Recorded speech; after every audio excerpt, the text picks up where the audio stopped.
cuestión práctica.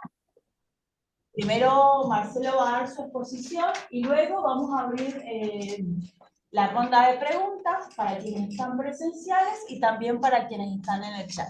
Así que anoten todo lo que quieran preguntar, anoten, y después vamos. Bueno, Marcelo. Bueno, muchas gracias. No sé si me escuchan bien. Gracias por la presentación, Florencia, por la invitación a este ciclo de charlas sobre los derroteros de la economía argentina. Y bueno, y tal como ella les planteaba recién, creo que es muy relevante hurgar un poco en el pasado, tratar de comprender esa sociedad del pasado de la Argentina, sus problemas, sus logros también, no con una visión nostálgica, pero sí para, en todo caso, repensar desde esa perspectiva también los problemas actuales y las alternativas. Creo que en definitiva eso es parte de lo que puede contribuir en junto a las ciencias sociales y la historia económica, digamos, en particular. Y yo me voy a centrar en la charla de hoy, en un recorte, en todo caso, de algunas de las cosas que planteamos con Juan Odicio en distintas publicaciones, pero también en el libro que coordinamos con Florencia sobre las industrias en Argentina, en un primer capítulo más general, sobre las políticas económicas. Y ese derrotero, digamos, industrial en el largo plazo. Y me voy a centrar específicamente en el periodo de la segunda mitad del siglo XX, a partir de los años 50 y hasta la dictadura militar, porque creo que allí es donde suceden las transformaciones más importantes y ameritan una serie de debates que en todo caso pueden tener interés, como decía antes, en función de un análisis más actual, más allá del interés en sí mismo, digamos, por el proceso histórico, para entender un poco el derrotero, para usar la palabra que está presente en el título del ciclo, el derrotero posterior de la economía argentina. Primero voy a presentar una serie de cuadros estadísticos o gráficos. Voy a pasar muy rápidamente con esto, pero digamos es el contexto necesario para poder después pensar en algunas otras problemáticas y en particular me voy a centrar en el ámbito de las ideas y de las políticas económicas en el periodo, así como los contemporáneos están viendo los problemas y qué propuestas en términos de ideas y qué propuestas en términos de política económica son las que emanan en ese contexto y en todo caso en qué medida también son recogidas por los funcionarios, por los hacedores de política económica para avanzar en las transformaciones, ¿no? Primero, digamos, en un contexto más general, tenemos que recordar, digamos, de este periodo.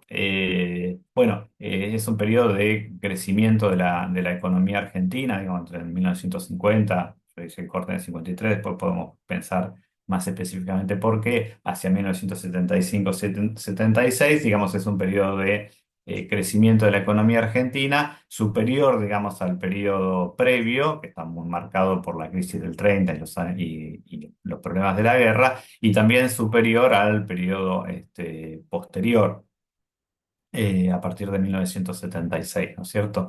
Pero dentro de ese periodo general de crecimiento destaca en particular lo que sucede con el sector industrial. Es decir, la industria crece mucho más en ese contexto y todavía crece mucho más a partir de 1964 y hasta 1975, 74, 75, que es un momento que podemos considerar como la edad de oro del crecimiento industrial de la Argentina, con tasas de crecimiento cercanas al 6% anual, digo, ¿no? O que otra vez contrastan mucho con lo que pasó posteriormente, ¿no? Si uno lo mira en términos regionales, la Argentina era, en todo el periodo que nosotros vamos a analizar, el país más industrializado de la región. Iba perdiendo posiciones respecto a otros países latinoamericanos, como es el caso de Brasil y de México, en cuanto a la producción total, pero medido en términos per cápita, que es una mirada mucho más ajustada para evaluar la dinámica del producto en general y del producto industrial, medido en términos per cápita, la Argentina se mantenía por arriba. Y además también estaba por arriba en términos de el coeficiente de industrialización, esto es la participación del sector industrial sobre el total de la producción, o sobre el total del valor agregado de la economía argentina, ¿eh? Sin duda era el país más industrializado. Y uno puede seguir incorporando otros elementos para pensar, digamos, en la dinámica, las características que adquirió la industria argentina en esos años. Claramente, digamos, hay un incremento, no tanto del número de establecimientos, como se ve en la estadística, pero sí, digamos, en la productividad, ¿no? La productividad durante esos años crece significativamente, casi un 20% entre 1953 y 73, 74, que son los datos del censo, y también crece notablemente el salario industrial, es decir, los salarios reales del sector industrial van incrementándose paulatinamente, ¿no? Eh, si lo comparamos respecto a la evolución y a la dinámica del sector agropecuario, no hay mucha discusión allí, aunque también suceden algunas transformaciones importantes en el sector agropecuario, en particular a fines de la década del 60. El sector industrial tiene un crecimiento innegable, digamos, comparado, más allá de sus fluctuaciones, comparado con lo que está sucediendo en el sector agropecuario, que tiene, digamos, un relativo estancamiento ya desde años antes al periodo que nosotros estamos considerando, que de algún modo, digamos, se revierte a fines de la década del 60 y primeros años 70, pero de todos modos está muy lejos de equiparar la dinámica que tiene el sector industrial. Con esto quiero reforzar esta idea de que el sector industrial crece más que el conjunto de los sectores productivos y que es el motor del crecimiento económico en esos años de buen desempeño económico. Entonces, una primera idea así ya muy general es que la industrialización tracciona el crecimiento económico y que el crecimiento económico en ese periodo se explica por los altos niveles de industrialización o la dinámica, en definitiva, de la industrialización de la economía argentina en esos años, ¿no? Hay una serie de transformaciones también en la localización espacial de la industria. Esto está muy claro en el libro que coordinamos con Florencia, que hacía referencia sobre las industrias regionales, pero donde, digamos, la provincia de Buenos Aires va adquiriendo cada vez mayor participación en el periodo y va declinando, digamos, el viejo núcleo urbano industrial asentado en la capital federal. Pero se destacan nuevas provincias o nuevos avances en el caso de Córdoba, el caso de Mendoza, el caso de Santa Fe en particular en estos años. Es decir, hay un proceso relativo de desconcentración, aunque la provincia de Buenos Aires sigue creciendo en su participación sobre el total del valor agregado de la industria a nivel nacional, ¿no? Un problema, digamos, significativo que ahora vamos a volver tiene que ver con las restricciones externas, es decir, la capacidad de importar, que de algún modo limitaba el crecimiento el producto. Si uno ve, digamos, para los años 50, esa capacidad de importar está muy limitada y de algún modo crece de manera bastante significativa a partir de la segunda mitad de los años 60, lo cual le da cierta flexibilidad, digamos, a la economía argentina, las posibilidades de crecimiento de la economía argentina. También esto se puede ver mirado desde la lógica de la dinámica de los términos de intercambio. Si los términos de intercambio favorables en algún contexto, pero digo en su evolución, eh, limitaban las posibilidades de importación de la economía argentina. Pero se ve claramente, digamos, en este gráfico que ustedes tienen a la derecha, cómo durante el periodo de los años 60 hay un gap, digamos, importante, y eso se explica precisamente por el avance de la sustitución de importaciones. Es decir, ya tanto lo que sucede en los términos de intercambio no impacta sobre el nivel de las importaciones necesarias para el sector industrial. Bueno, algunos otros datos más para completar esta imagen, digamos, ¿no? Que tienen que ver con el desarrollo de determinados sectores o nuevos sectores o avances. En el caso de la industria de base, la producción siderúrgica, ¿no? Con fuerte crecimiento. Obviamente la producción automotriz, que es un poco la estrella del sector industrial a nivel internacional y también, digamos, adquiere gran dinamismo en el caso de la Argentina. Eh, y esto se acompaña, digamos, con una composición de un cambio en la composición del producto industrial, donde crecen estas actividades más dinámicas y más complejas y crecen menos, aunque también crecen, digamos, las actividades más tradicionales que habían caracterizado el sector industrial previo a 1950, previo a la década del 60, centrado fundamentalmente en la producción textil y en la producción de alimentos, ¿no? O sea, hay estas nuevas industrias o estas industrias más de base, más complejas, vinculadas a la química, a la petroquímica, a la siderurgia, a la metalúrgica, la producción de maquinarias, tienen un mayor crecimiento que las otras actividades y por lo tanto otra vez dentro de la estructura del producto industrial se van reposicionando, ¿no? Después uno podría mirar allí adentro, digamos, qué está pasando. Esto daría para una charla completa, digamos, a nivel de las empresas, o sea, algunas transformaciones al interior de las empresas, algo ya dijimos respecto a que no crece tanto el número de establecimientos, ¿no? En realidad los establecimientos se van concentrando, van siendo cada vez más grandes. Eh, pero digamos, hay otras características que son significativas al periodo, por ejemplo, la aparición de las empresas extranjeras en el sector, o por lo menos una búsqueda de erradicación de empresas extranjeras que precisamente marca esta idea de 1953, que está vinculado a la ley de inversiones extranjeras durante el peronismo, ¿no? Entonces aparecen las empresas extranjeras, hay una idea respecto a la necesidad de atraer a esas empresas y vamos a ver que tienen diferentes dinámicas durante estos años. Esto es muy fuerte, esa presencia de empresas extranjeras durante la experiencia desarrollista. Por su lado, las empresas privadas nacionales, hay nuevos emprendimientos, grandes empresas, algunas tienen un buen desempeño, otras tienen desempeños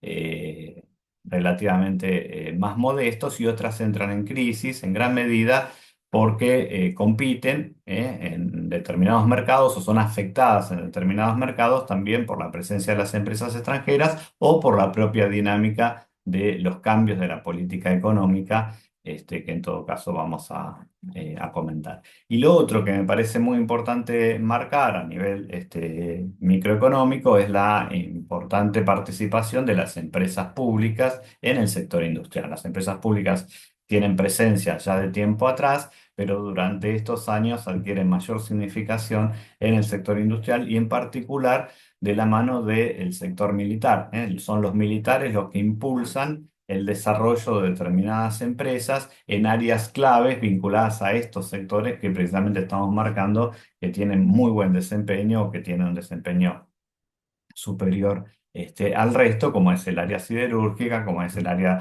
de la petroquímica, como es el de la química pesada, etcétera, ¿no? También la metalúrgica y la de maquinaria, ¿no? Entonces hay muchas empresas militares que son claves, para mencionar una, Somisa, digo que son claves dentro de la estructura del sector industrial argentino y están vinculados no solo a esta dinámica más estatal general, sino específicamente a el sector militar. De forma tal que algunos autores han planteado la idea de la conformación de un complejo militar industrial, un complejo de empresas públicas y dentro de ese complejo de empresas públicas un complejo militar industrial que tracciona al conjunto del sector industrial, que demanda bienes, demanda insumos, demanda bienes intermedios a otras empresas privadas, no tanto a las extranjeras, obviamente, pero digamos que va generando una serie de eslabonamientos que son bastante virtuosos en ese contexto, ¿no? De todos modos, digo, ¿no? Si uno tiene una mirada bastante positiva respecto a lo que está ocurriendo allí en el sector industrial, también deberíamos marcar una serie de limitantes estructurales que son advertidos además claramente por los contemporáneos, que se advierten los problemas de la economía argentina, que están vinculados en particular en relación al sector industrial a escasez, digamos, o la pequeñez, en todo caso, del mercado interno, ¿no? Si el mercado interno es relativamente pequeño, la industria está destinada fundamentalmente a abastecer al mercado interno porque no exporta o tiene niveles de exportación muy escasos, al menos durante algún periodo. Las plantas, como ese mercado interno es pequeño, las plantas tienen una escala que no es la mejor escala o la más óptima desde el punto de vista del uso de la tecnología o de lo que se usa a nivel internacional. Esto implica también que desarrollen distintos productos muy diversos y que, digamos, hagan un mal uso o un uso limitado de la tecnología disponible. Pero quizás lo más importante en cuanto a los problemas del sector industrial es su no participación en el comercio exterior proveyendo, digamos, divisas. Al contrario, es un sector que consume divisas, es decir, importa equipos, importa insumos, importa maquinarias en general y prácticamente no exporta. Por lo tanto, ese déficit comercial del sector industrial va a tener que ser compensado con la generación de divisas de otros sectores, particularmente, ya lo sabemos, del sector agropecuario. Y esto marca un poco los límites de ese crecimiento industrial o los límites y las potencialidades de ese proceso de industrialización. Depende, digamos, de las divisas que genera otro sector. O al menos así es advertido claramente por los contemporáneos.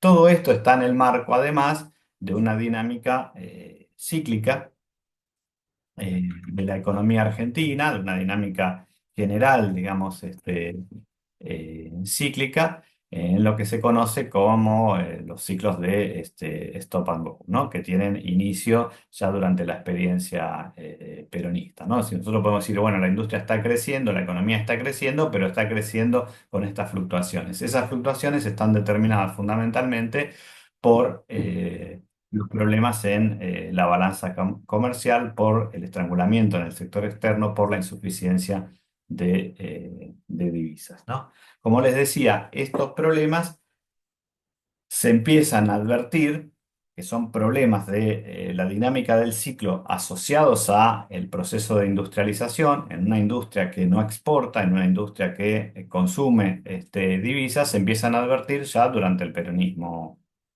clásico. Claramente la crisis de 1949 es una primera crisis dentro de esa dinámica cíclica de stop and go, con problemas además de deterioro de los términos de intercambio que lo agravan, y otra vez, digamos, en 1952. Quiero decir con esto que ya durante el peronismo se advierte, digamos, claramente esta problemática y los límites de esa industrialización en el marco de una industrialización que sigue todavía muy centrada en lo que sucede en la industria de alimentos y la industria textil, pero que empieza, en todo caso, a avanzar hacia la producción metalúrgica, la producción química, la producción de maquinaria. Por eso que es posible, digamos, marcar ese quiebre hacia los primeros años 50 de un cambio ya más estructural del sector industrial.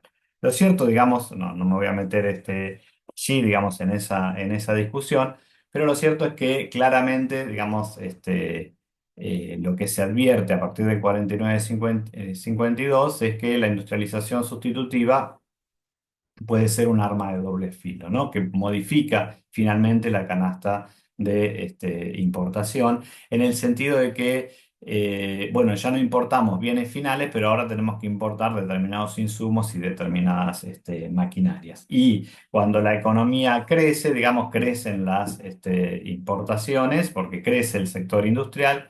¿Sí? Y ese crecimiento de las importaciones va a ser mayor al de las exportaciones, porque el sector agropecuario, como vimos en el gráfico inicialmente, están estancadas o relativamente estancadas, y esto se manifiesta en el estrangulamiento externo. Llegados a ese punto, digamos, ¿no? A un déficit de la balanza comercial, y hay una insuficiencia de divisas, las posibles respuestas en términos de política económica no son tan variadas, ¿no?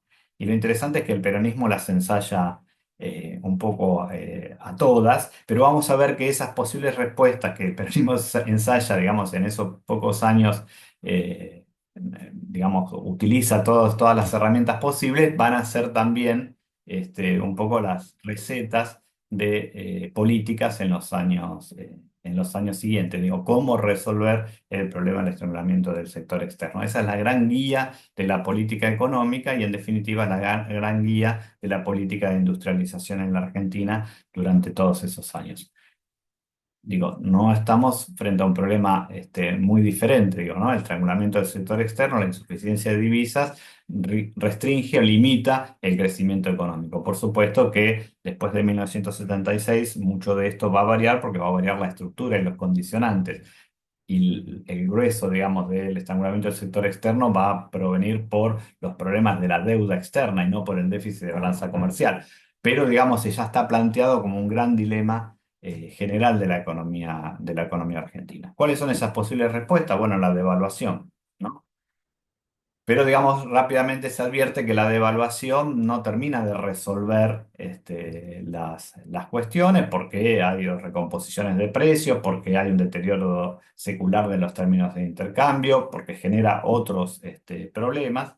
Otra alternativa, el peronismo ensaya, digamos, procesos de devaluación en el 39, en el 50. La otra alternativa es la mecanización del agro, es decir, avanzar en una mayor productividad del agro, una mayor producción del agro que permita obtener mayor cantidad de divisas.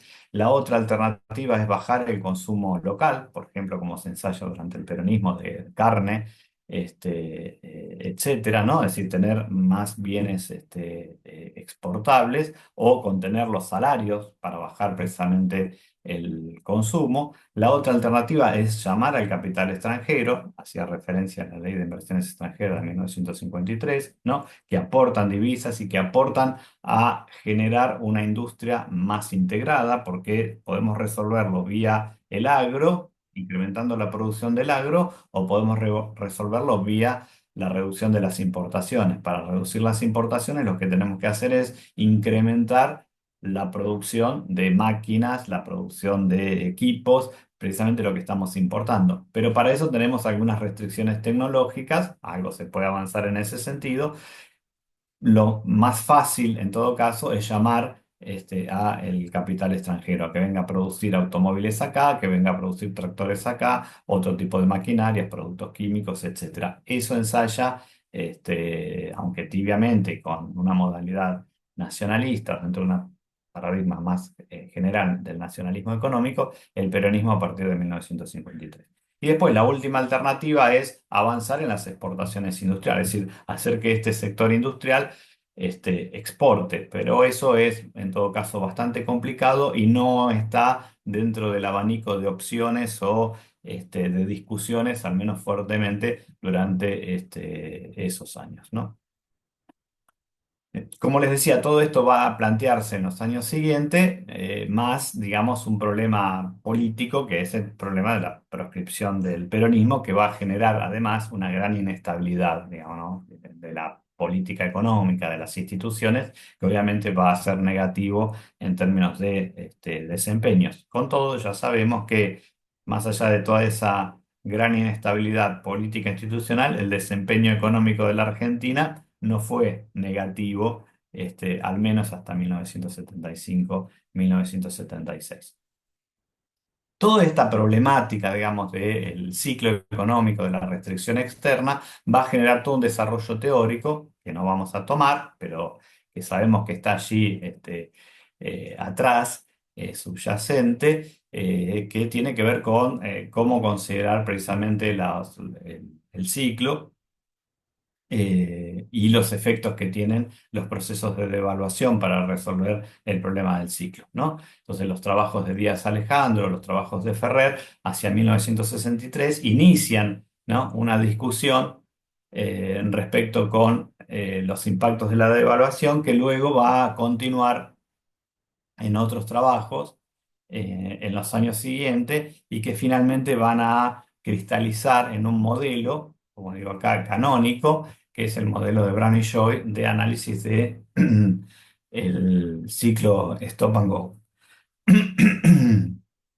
Bueno, eh, lo interesante es que todo ese análisis está centrado en lo que está pasando o en lo que ha pasado antes de 1963. Todas esas fluctuaciones previas. La crisis del 49, la crisis del 52, el contexto del año 55-56, ¿sí? La crisis de 1959, la crisis de 1962 y 1963. Ese es el- son los elementos, digamos, que se toman para, o las variables que se toman para estudiar y teorizar sobre la dinámica del ciclo económico. Pero lo que está pasando a partir de 1963 es una serie de transformaciones que en todo caso ya vamos a adelantar, que van a atenuar esa dinámica del ciclo y que van a permitir este crecimiento del sector industrial tan vigoroso entre 1964 y 1974. No quiero decir con esto que el ciclo no esté, pero en todo caso está atenuado. Y atenuar la restricción externa implica mayor crecimiento de la economía y mayor crecimiento de la industria. Luego hay otra dimensión que tampoco me voy a meter, pero que es importante recordarla, que tiene que ver con los actores, digamos, ¿no? Cómo juegan los distintos actores sociales, la burguesía pampeana, la gran burguesía industrial, la pequeña burguesía este, nacional, en los sectores proletarios, dentro de esta dinámica pendular, en lo que O'Donnell llamó las alianzas ofensivas en los inicios del stop con la devaluación que favorece a los sectores más concentrados y en particular a la burguesía pampeana, y las alianzas defensivas luego de la devaluación que van recuperando salario y van recuperando mercado interno para la producción de la industria local, ¿no? Esto está muy analizado, pero digo, es importante no perder de vista que esto está allí atrás. Y hay otro actor que ya mencioné, eh, que es innegable, digamos, en todo este periodo, que es el de los sectores militares, de los sectores industrialistas, más allá de estos otros actores sociales más estructurales, que tienen sus posiciones respecto a la necesidad del desarrollo industrial como una necesidad para sostener un conflicto bélico eh, que podemos considerar en términos generales como el industrialismo militar, que está expresado en las ideas de Savio en la década del 40 y que va a estar expresado en las ideas de Guglielmelli, por ejemplo, o Cires Villegas en la década del 60, ¿no?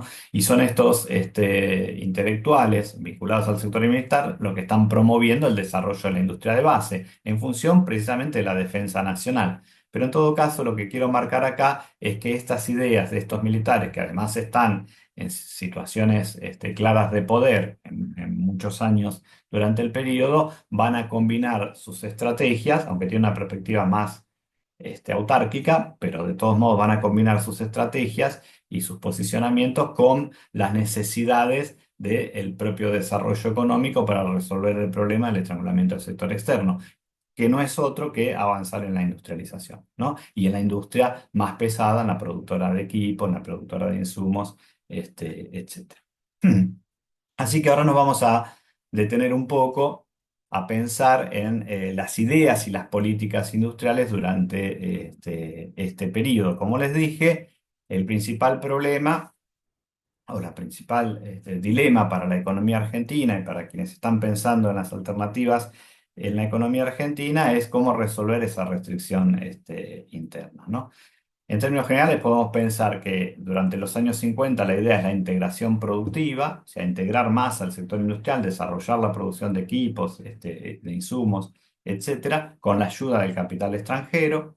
En los años 60 va a ser la integración productiva, pero añadiéndole también la capacidad exportadora del sector industrial para generar divisas para poder seguir importando. En los años 70 va a ser la misma estrategia, pero con un mayor pie, digamos, respecto al capital nacional, a las empresas privadas, respecto a las empresas extranjeras, ¿no?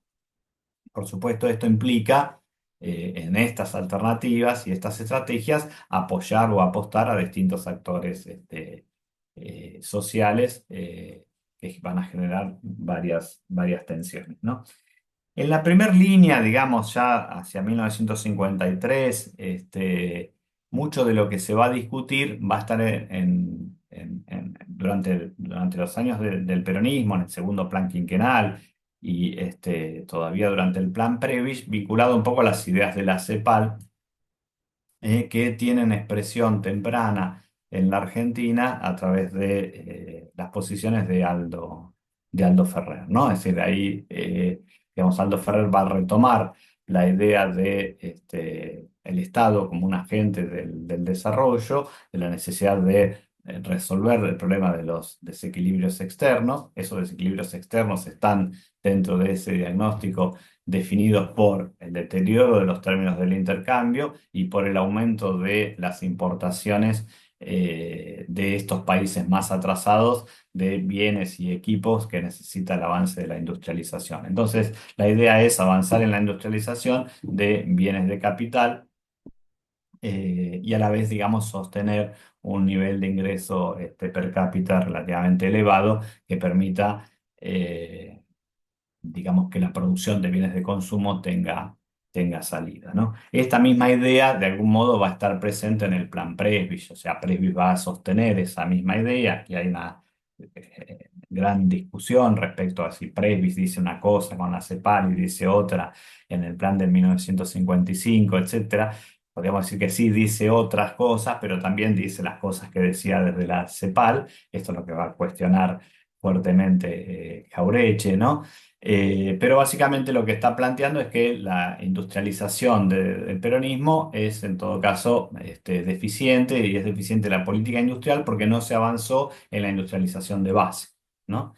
Eh, entonces él va a plantear una serie de medidas de corto plazo que implican, básicamente para resolver el problema del sector externo, la devaluación, pero es muy consciente de que la devaluación no va a resolver los problemas más estructurales ni de largo plazo, porque se lo va a comer el deterioro de los términos de intercambio, porque se lo va a comer el incremento de los precios a nivel local, digamos, pero digamos, lo que hay que hacer es avanzar en el desarrollo de las industrias dinámicas, ¿no?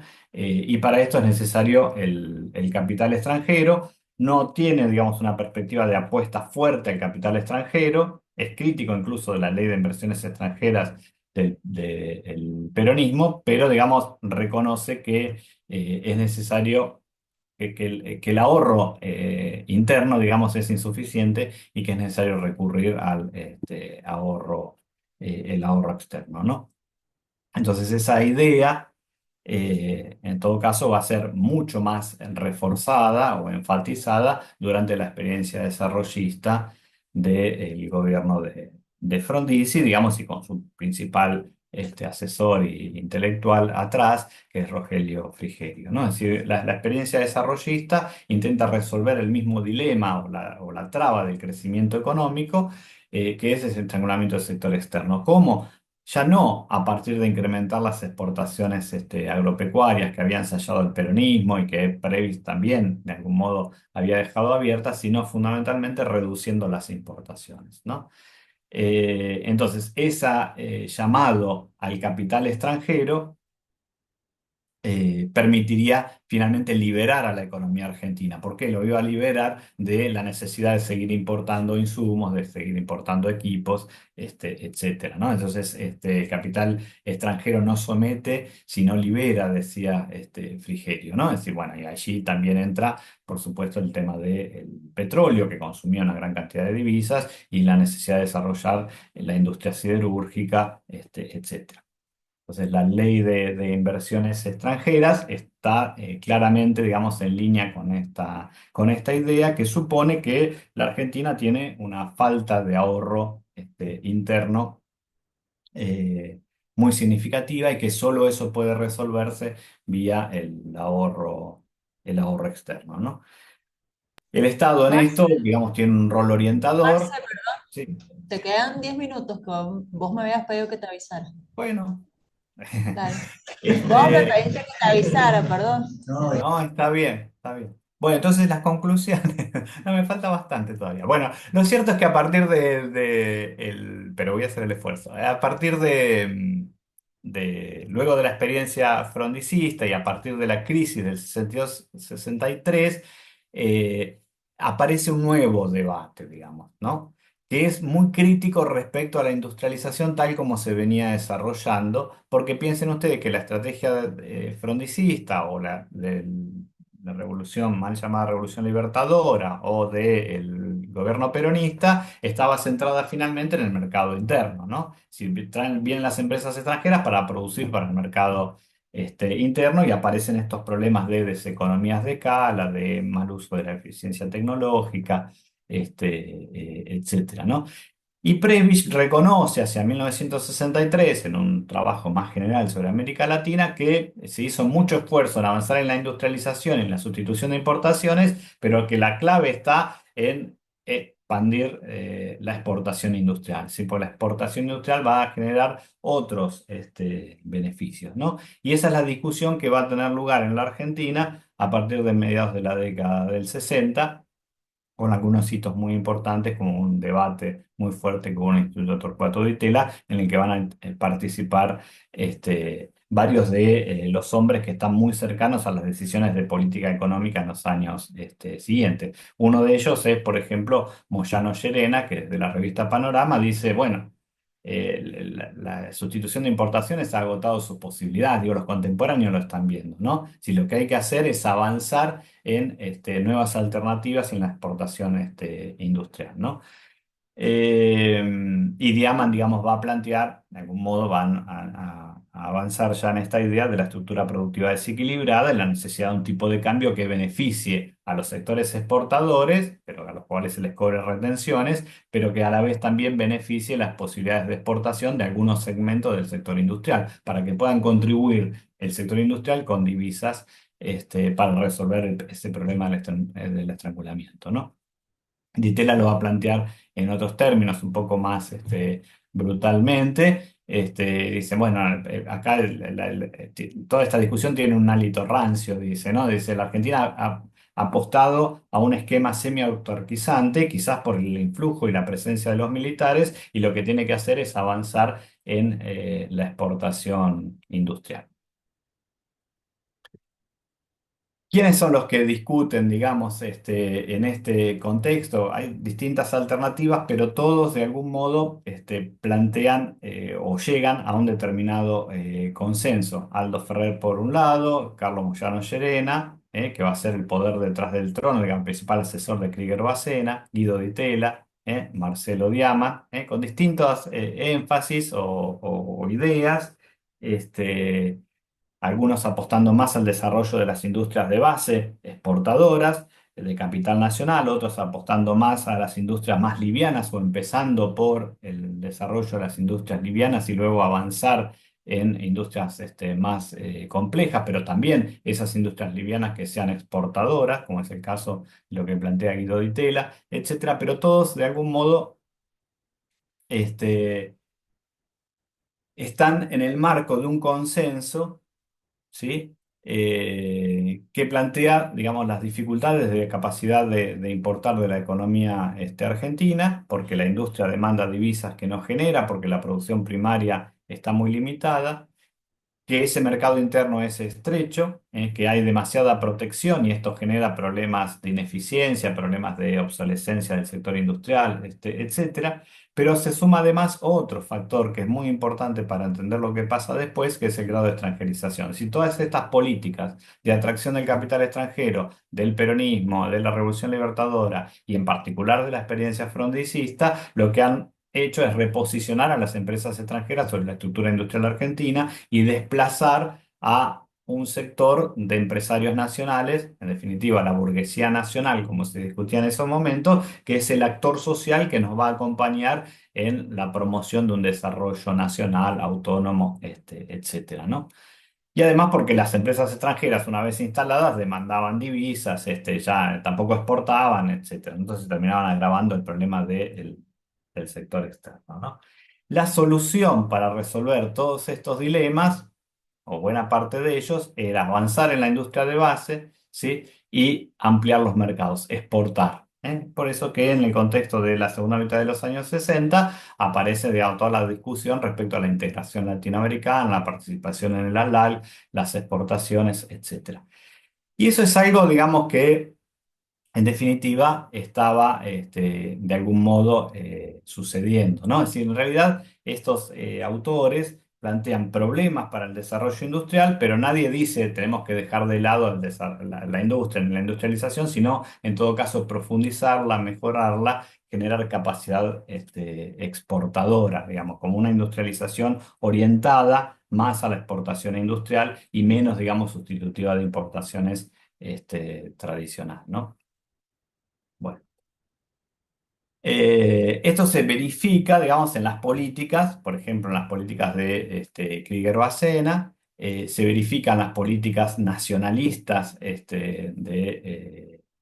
Aldo Ferrer en el Ministerio de Economía, digo, porque estos tipos no discutían claramente en un café, sino que terminan siendo parte importante de las definiciones de política económica, ministros ocupando otros cargos, y estas ideas de desarrollo de grandes empresas de capital nacional exportadoras empiezan a cobrar importancia y a cristalizar durante fines de la década del 60 y primeros 70. Y también, de algún modo, el peronismo, dame 5 minutos más, Florencia, el peronismo refleja, digamos, estas ideas. Es decir, el peronismo obviamente le pone su marca política, en particular de recomposición salarial y de recomposición de los actores industriales vinculados al mercado interno, pero también apuesta y recoge la idea de la exportación industrial y del avance de los grandes proyectos industriales que se venían desarrollando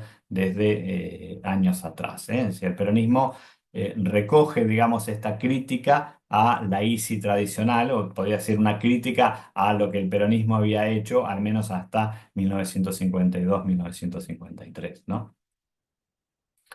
Estos nuevos proyectos comienzan a desarrollarse y tienen impacto.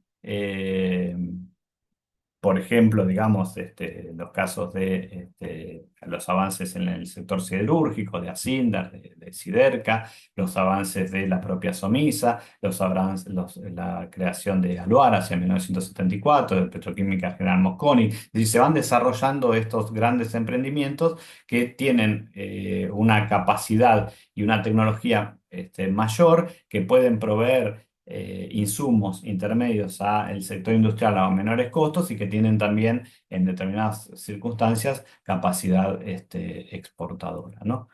Porque esta conciencia industrial exportadora que tiene lugar hacia 1966 se va acompañando de otro proceso que es más estructural, digo, cuando se está discutiendo, que es el avance de la exportación industrial. Digo, paralelamente que se está discutiendo esto y se están aplicando determinadas políticas de promoción al sector industrial, la industria argentina está exportando cada vez más. De exportar prácticamente nada hacia 1963 sobre el total de las exportaciones, el 3%, digamos, hacia 1974 supera el 25% del total de las exportaciones. Y esto da un aire muy importante, digamos, al crecimiento del sector industrial, un impacto microeconómico a nivel de empresas fenomenal, pero también, digamos, a las cuentas externas, es decir, se permite resolver el problema del estrangulamiento del sector externo a partir de este incremento de las divisas, que conjuntamente con la mecanización del agro, el incremento de la productividad y los buenos precios que hay en ese contexto,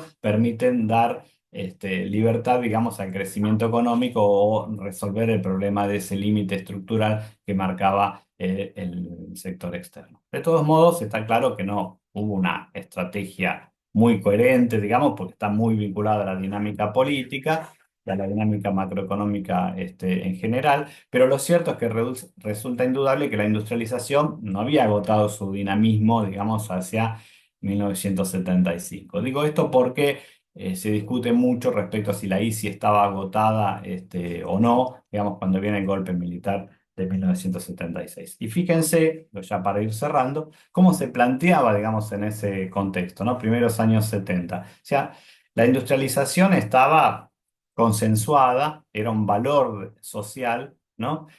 Y Diamant lo planteaba así, dice, no, no existe margen político para el abandono del impulso industrializador. Dice, no, ya no puede volver la economía primarizada. La última alternativa fue con la devaluación de 1962 de Pinedo y luego es un valor social. Está instalado la industria, ¿no? Y Malon y Zurriel lo dicen, bueno, la política comercial no volvería a ser debatida en términos de una alteración drástica de los precios relativos. No va a haber una devaluación que mejore, digamos, las actividades agropecuarias tradicionales y sojuzgue a el sector industrial, ¿no? Dicen, a menos que el país sea gobernado por una dictadura liberal y represiva, ¿no? Yo siempre digo, bueno, el problema es que esto lo escribieron en el 73 y los militares también lo leyeron, digamos, ¿no? Y esto es lo que sucedió después de 1976, una política claramente destinada a resolver un conflicto político que está asociado al proceso de industrialización y a los actores sociales que ese proceso implicaba, ¿no? Pero todavía en 1979, digamos, por ejemplo, Gerchunov Filiach, padre, decía, ¿no? La ICI orientada exclusivamente hacia el mercado interno ya es una cosa del pasado, diga, ya terminó la ICI, no discutamos la ICI, ¿no?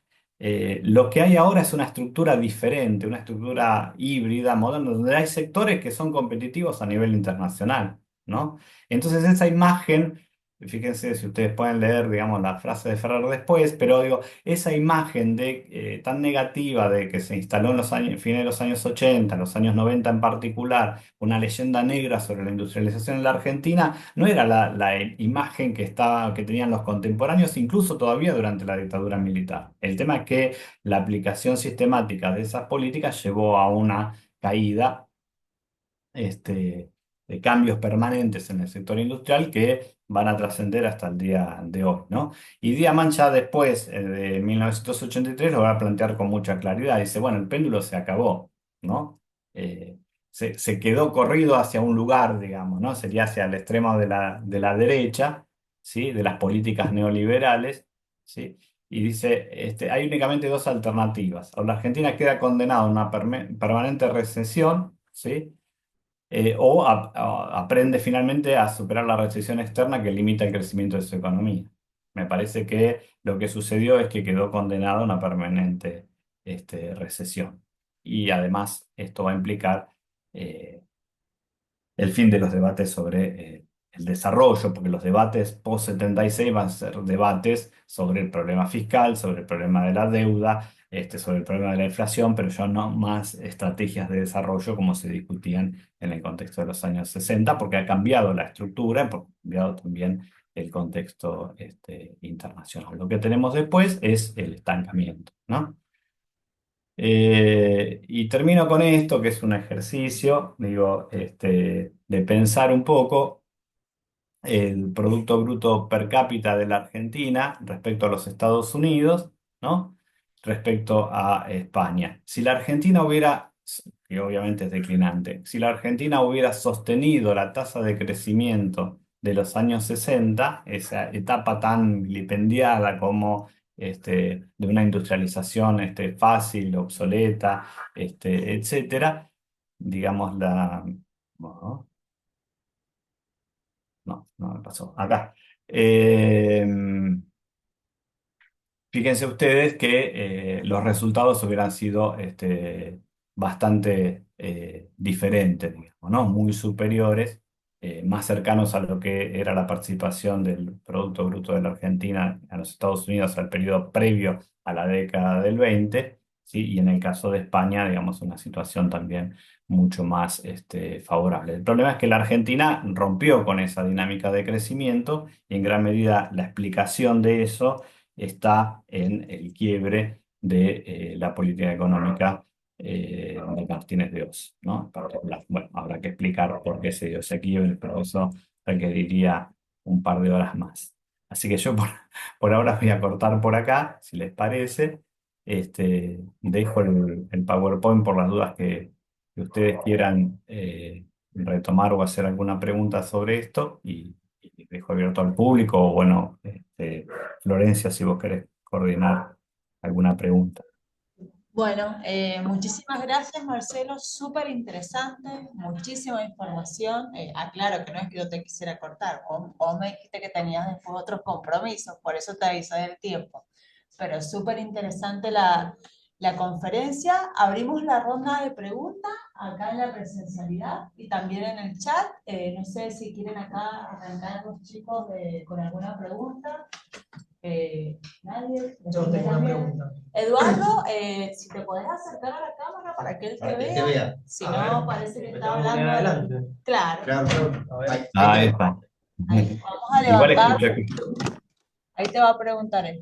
Bien, Genial. bueno, Marcelo, una pregunta que me surgió es, ¿cuáles van a ser los motivos o el motivo principal de que Argentina no pudo, digamos, de alguna manera tener una inserción en las exportaciones industriales?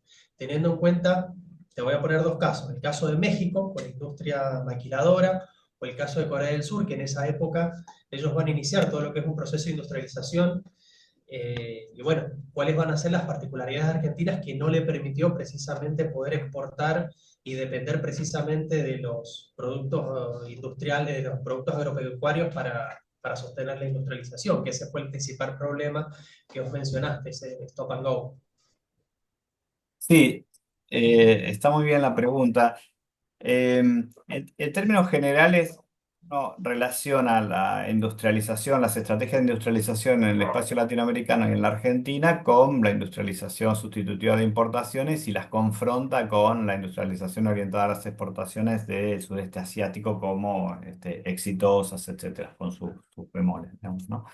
Pero llama la atención, digamos, que todo el escenario latinoamericano tuviera un desempeño relativamente similar, porque la situación de las maquilas es muy particular, porque además hay, tanto en el caso de Corea como en el caso de México, consideraciones de orden geopolítica, digamos, y de cercanía de mercados, etcétera, que condicionan sobremanera, digamos, ¿no? La Argentina no tiene los Estados Unidos al lado, pobre México, tan cerca de Estados Unidos y tan lejos de Dios, pero digamos, lo cierto es que tienen allí un mercado cercano y entran dentro de la geopolítica norteamericana. Y en el caso de Corea, digamos también que esto viene un poco de las circunstancias de la Guerra Fría, etcétera. Eh, Porque vos fíjate que más allá de lo que sucede con la industrialización, cuando viene la crisis de la deuda externa sobre América Latina, digamos, impacta sobre todos estos países y las estrategias que se desarrollan son relativamente similares, etcétera. Y también hay una pérdida fuerte de participación del sector industrial de Brasil, como sucede en el caso de la Argentina. De todos modos, digamos, lo que sí es cierto es que en los años 60 la economía argentina logró avanzar en las exportaciones industriales. Y esto tiene que ver con dos cosas. Por un lado, con una mayor sofisticación y mejora tecnológica del sector industrial argentino que adquiere competitividad. Y por otro lado, con una serie de políticas, fiscales, de promoción, de crédito particulares que alientan esas exportaciones, con sus costos fiscales, digamos, pero está considerado como una política, o sea, la política estimula de algún modo esas exportaciones industriales, que como dije, en algunos casos son muy significativas sobre algunas empresas, quizás no tanto sobre el total del valor de la producción de la industria, que sigue orientada en su mayor parte al mercado interno, pero digamos, aparecen exportaciones vinculadas a maquinaria agrícola, tocadiscos, electrónica, como en el caso de FATE, etcétera, ¿no?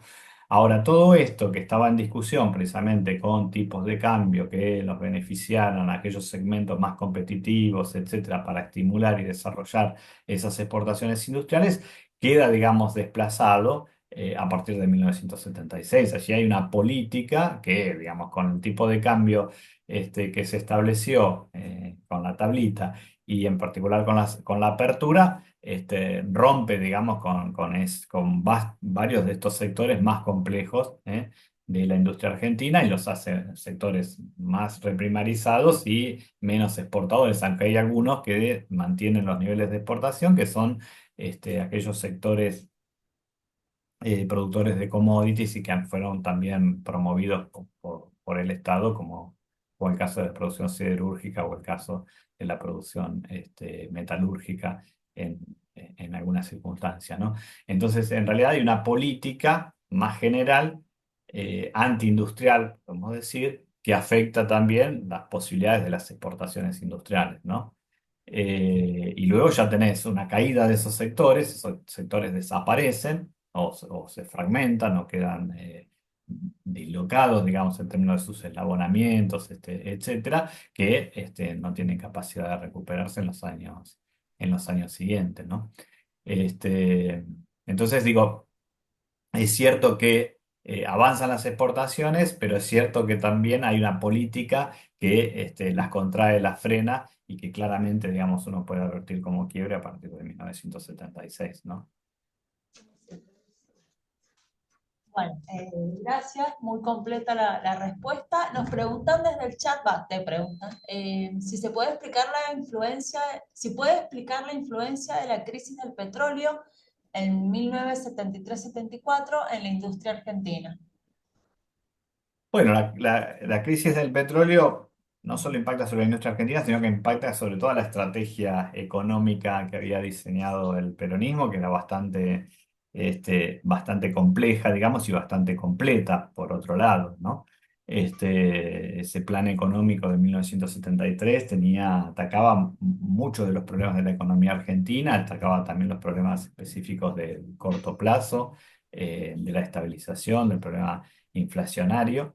Entonces, como esa estrategia está muy vinculado a esa concertación social, el impacto de la crisis del petróleo a fines de 1973 y ya, digamos, con más fuerza a comienzos de 74 sobre la economía argentina, implica un incremento de los precios de los insumos importados. Y como esa industria no está todavía integrada, porque estos son definiciones de política y se está avanzando en ese plano. Se ha avanzado en el desarrollo, como dije, de la industria del aluminio o en la petroquímica, digamos, se han inaugurado esas plantas recién ahí en 1974, algunas de ellas, ¿no? Después de la crisis del petróleo. No está integrada, ese incremento de los insumos impacta sobre la estructura industrial y esto impacta finalmente en las presiones inflacionarias y termina rompiendo de algún modo la concertación social, digamos, ¿no?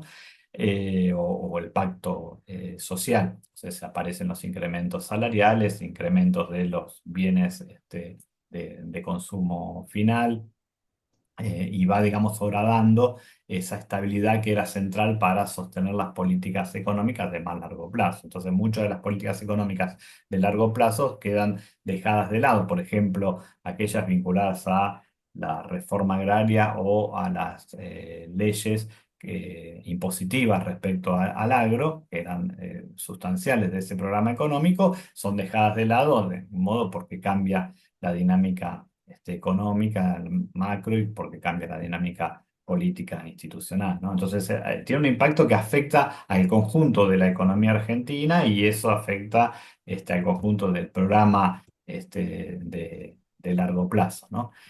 Ahora, ese impacto se manifiesta básicamente porque, digo, más allá de todos los avances en la industrialización, todavía la espada de Damocles del sector externo, digamos, el estrangulamiento del sector externo pendía sobre las cabezas, ¿no? No estaba resuelto, digo, había avanzado obviamente el sector industrial, pero todavía dependía en gran medida de los insumos y de los equipos importados, o por lo menos no podía resolver un cambio drástico de precios en esas circunstancias.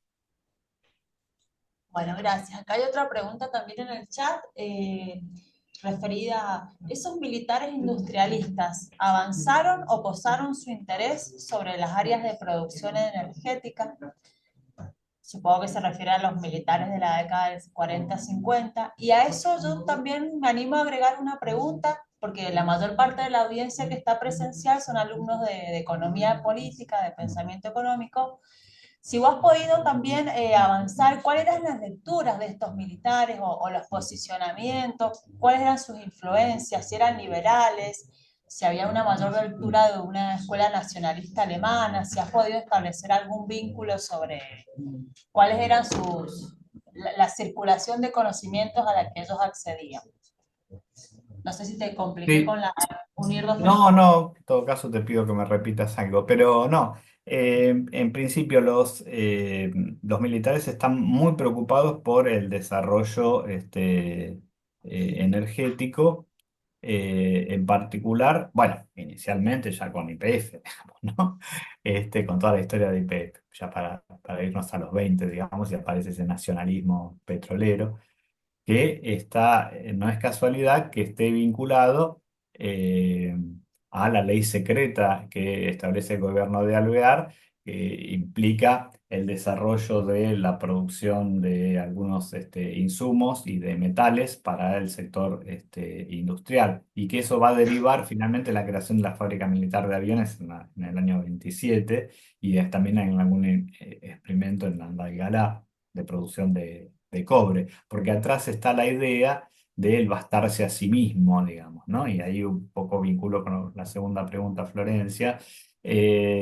Digamos, esa idea del bastarse a sí mismo que está expresada por Alvear, que está expresada por los sectores nacionalistas, que está expresada de algún modo en términos de independencia económica por el grupo Bunge o Alejandro Bunge y la revista de Economía Argentina, tiene tras de sí los problemas que ha ocasionado, en todo caso, la Primera Guerra Mundial. Y allí atrás sí están las ideas de la escuela histórica alemana, de Lis, etcétera, ¿no? O sea, todo eso viene de algún modo desde ese lado. Y luego se van a redefinir en términos de las ideas de la movilización industrial, ¿no? Sabio lo va a expresar hacia 1933 en un folleto sobre la movilización industrial, o sea, la necesidad de desarrollar la industria, pero que esa industria tenga capacidad para ser movilizada rápidamente en función de un conflicto bélico. Pero para eso necesitamos desarrollar industrias de base, ¿sí?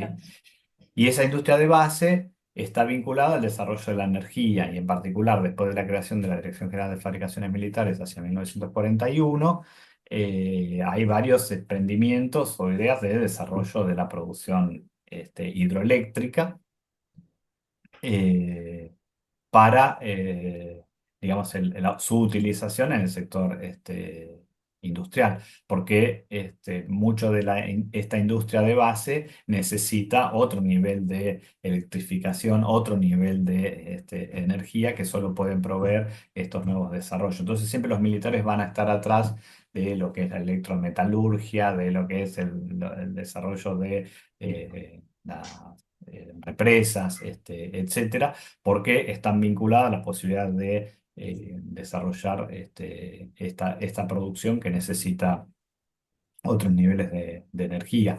El caso final, digamos, o emblemático en este sentido, es la Fuerza Aérea con el desarrollo de Futaleufú para proveer de energía eléctrica a la planta de aluminio en Puerto Madryn, que inicialmente estaba vinculada a desarrollar un insumo de base para la producción de aviones. Y, digamos, pero que se combina con esta idea de un insumo de uso difundido para el conjunto del sector industrial, y evitar las importaciones en ese sector, y si puede también exportar. Entonces digo, siempre está en un modo anudado a esta idea del sector militar con el desarrollo energético, ¿no? Y después en el plano del desarrollo petroquímico. Entonces, la alianza entre YPF y la Dirección General de Fabricaciones de Militares para el desarrollo de plantas petroquímicas está también en esa misma línea. No, Con es Juan muy Mauricio interesante escribimos además. varias cosas al respecto de las ideas de los militares, etcétera. No sé por dónde, pero en algunos lugares lo escribimos y están por allí, pero lo puedo buscar y pasarte las referencias. Por supuesto, sí, sí.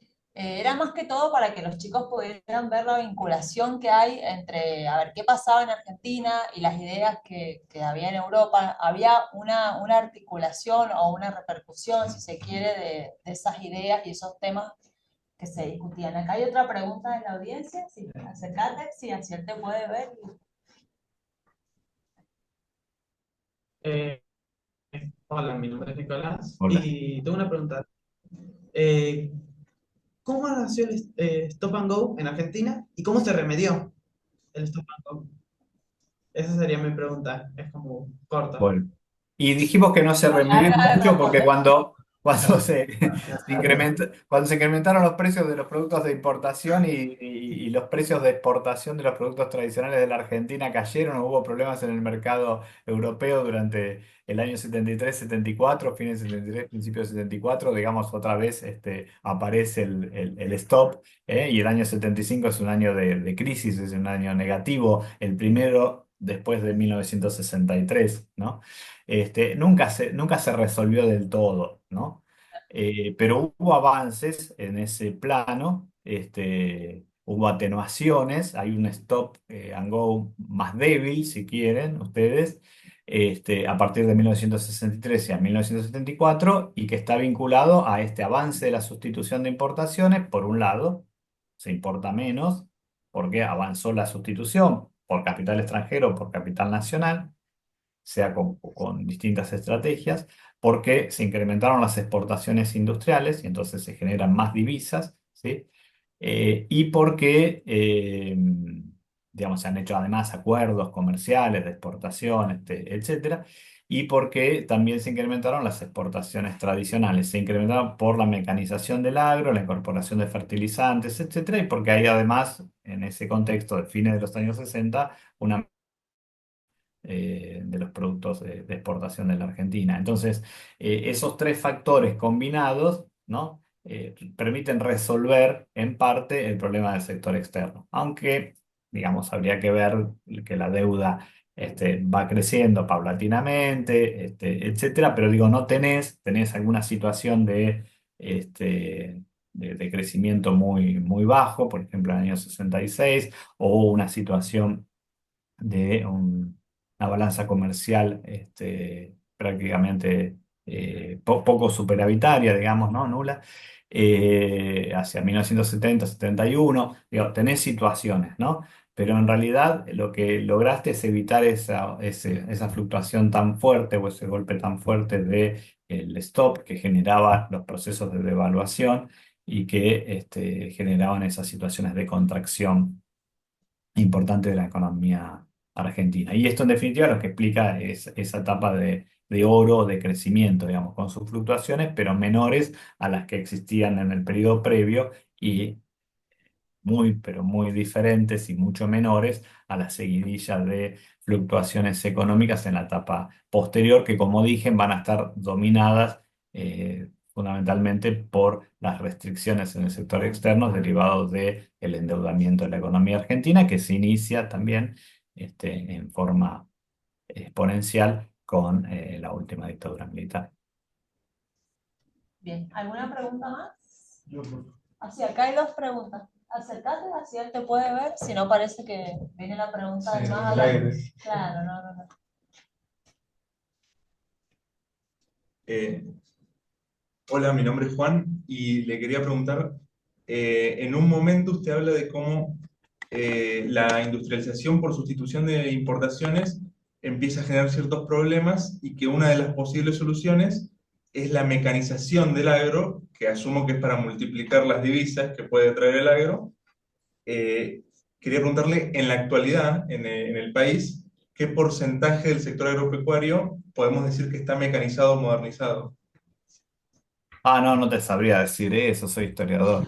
Este, No, digamos que ha cambiado mucho la estructura de la producción y la estructura del agro, sobre todo a partir de los años 90, con incorporación de tecnología y la forma de producción, donde tenemos, digamos, un agro que está muy mecanizado y con niveles de tecnología de frontera internacional. Entonces allí no está el problema. En todo caso, el problema en los años 60 era derivado de la escasa mecanización, digamos, de seguir manteniendo una estructura productiva eh, más o menos tradicional, pero precisamente el avance de la tractorización, de la incorporación de cosechadoras en particular, etcétera, de fertilizantes, de material químico, va a permitir ese crecimiento de fines de los años 60. Y hay como una estrategia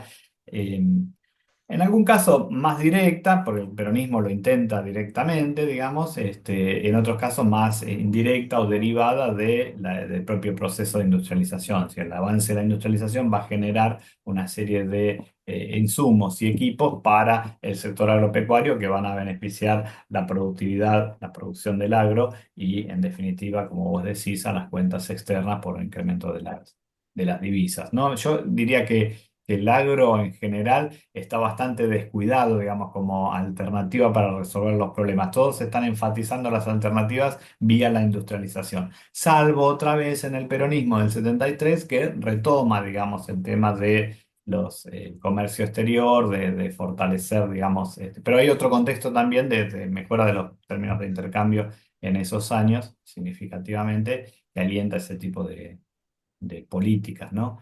Entonces ahí otra vez vuelve a aparecer la idea del agro como realmente importante, ¿no? Esto es interesante porque uno siempre vincula el peronismo con la idea más industrial, pero tanto, digamos, el peronismo de 53, 54 y 55 como el del 73 al 75, reforzaron un poco la idea de promover un desarrollo más equilibrado, ¿no? En la terminología de la época, esto es lo que decía Gómez Morales, más equilibrado, más armónico de repotenciar al sector agropecuario. Pero, digamos, la estrategia de Prebisch, de Frondizi, Frigerio, de los años 60, en realidad descuida bastante lo que sucede en el agro, ¿no? Es como una derivación de las políticas industriales que se va a avanzar en la mecanización, ¿no?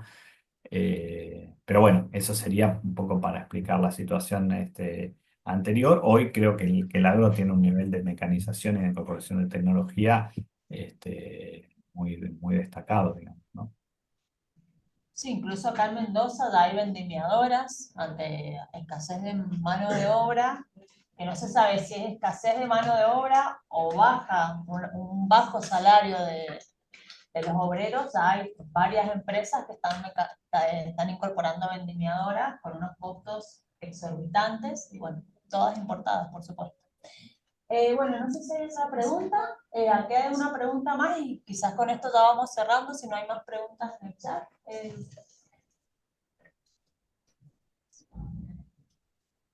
Hola, profesor. Bueno, muchas Hola. gracias por la conferencia. Quería preguntarle en relación a los actores, ¿cuál fue el rol de la UIA frente a las políticas de industrialización que favorecían la inversión extranjera? Y en ese sentido, si tuvieron un rol la UIA u otras asociaciones empresariales en la delineación de políticas económicas en el periodo. Bien, bien, qué interesante. Bueno, es claro, porque es un aspecto que yo descuidé un poco en el análisis por una cuestión de tiempo, aunque por allí apareció una filmina, para utilizar una palabra vieja, que lo reflejaba. Sí, la Unión Industrial, bueno, tradicionalmente, sobre todo en los años 30, 40, que ya ha cambiado un poco su composición más heterogénea de los años previos, focaliza en las demandas relativas a la industrialización, a prohibición de exportación de chatarra, etcétera.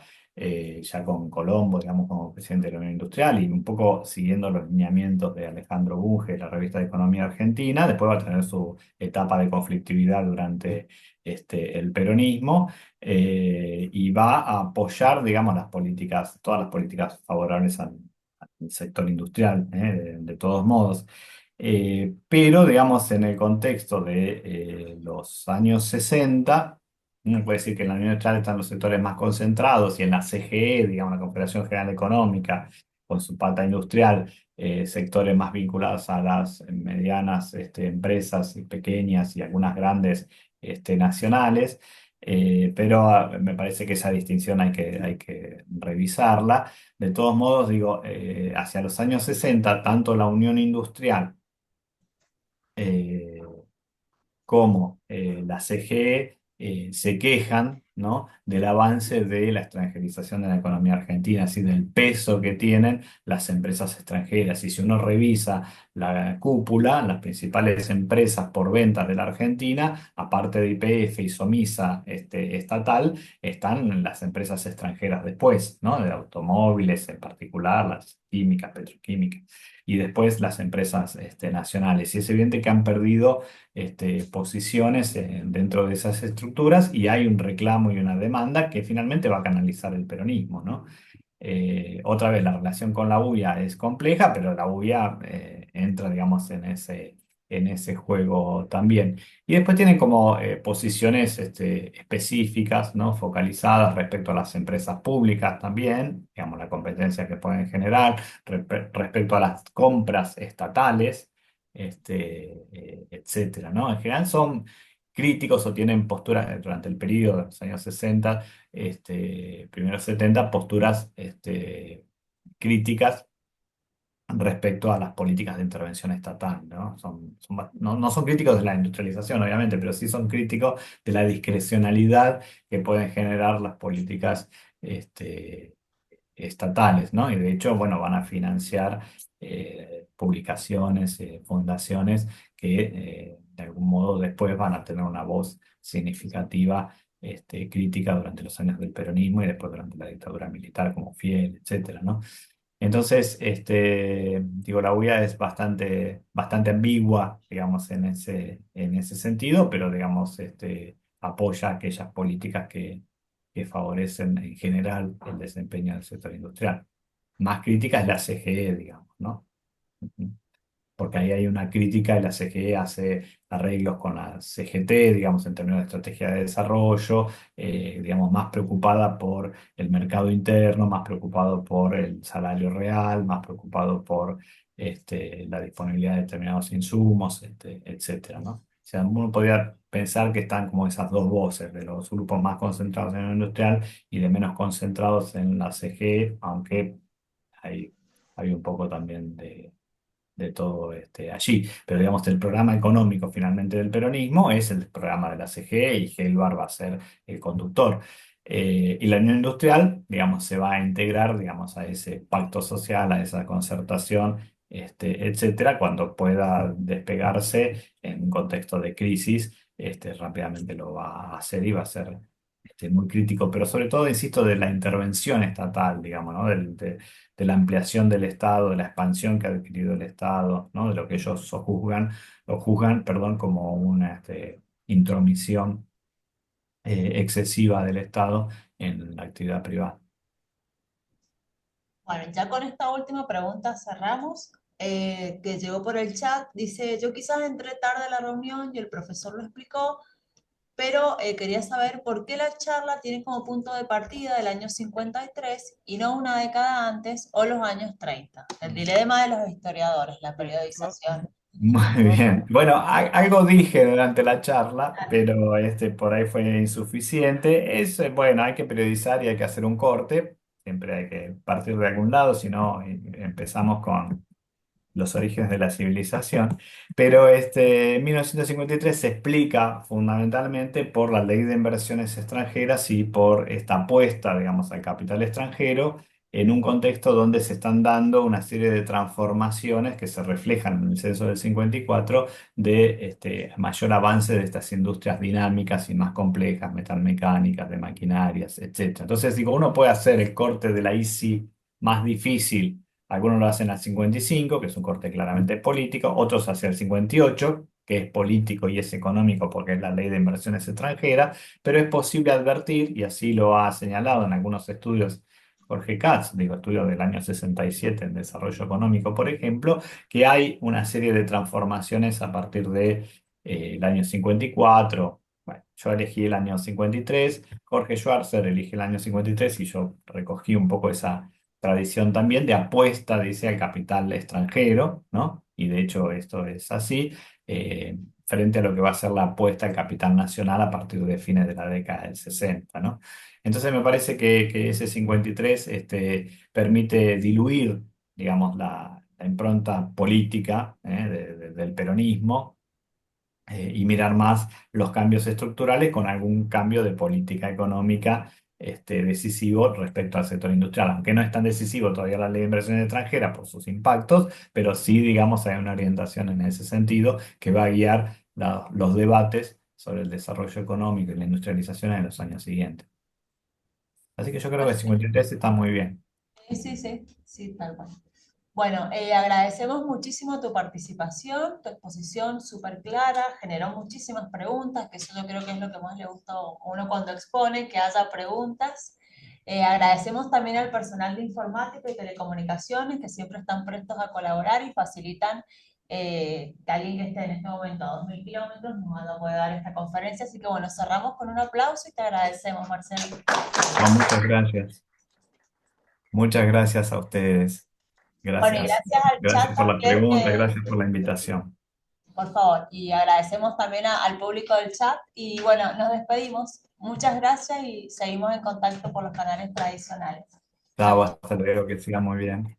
Gracias. Bueno.